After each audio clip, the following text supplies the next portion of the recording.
France Inter. L'histoire du monde, Anthony Bélanger, la pêche à la baleine est loin d'être terminée au Japon. Et oui, le pays appartient à un cercle très restreint de 3 pays avec l'Islande et la Norvège qui pêchent encore la baleine. Or, malgré l'impopularité de cette activité, y compris d'ailleurs dans les pays concernés, le Japon fait aujourd'hui un énorme bras d'honneur au monde entier. La seule entreprise de pêche au monde possédant encore une flotte complète, lui permettant de pêcher la baleine loin de ses eaux territoriales, la japonaise Kyodo Senpaku Kaisha vient de mettre en chantier un nouveau vaisseau amiral. Alors pour comprendre, il faut savoir qu'un vaisseau amiral dans le cadre d'une flotte baleinière est en fait une usine à découper les carcasses de baleines, doublée d'un énorme congélateur pour conserver la viande et l'huile jusqu'à bon port. S'ajoutent à ce vaisseau amiral des bateaux plus petits et plus rapides, chargés eux de la chasse proprement dite. Une fois l'énorme animal tué, il est donc ramené au vaisseau amiral.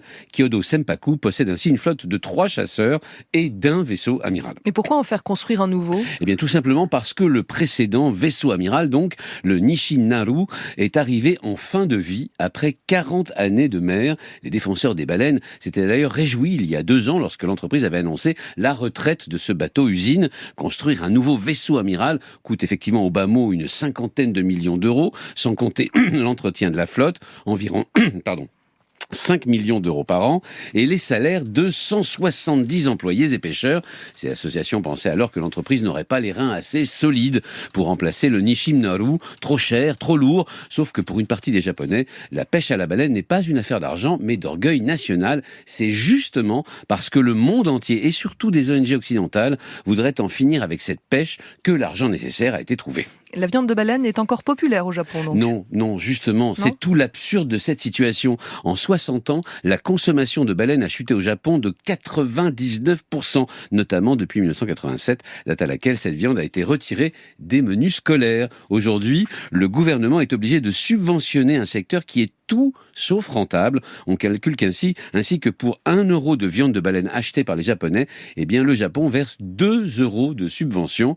Et le pire, c'est que le Japon s'est remis à pêcher commercialement des baleines il y a très peu de temps, c'était en 2019, ruinant du même coup l'industrie baleinière islandaise. Mais ça veut dire que l'Islande exporte, qu'elle ne pêche pas uniquement pour sa propre consommation ? Il faut dire que l'appétit des près de 400 000 Islandais ne suffit évidemment pas à entretenir une industrie entière, sauf que le seul vrai client de Reykjavik, c'était justement le Japon. Mais ça, c'était avant que Tokyo ne reprenne donc la pêche commerciale du cétacé.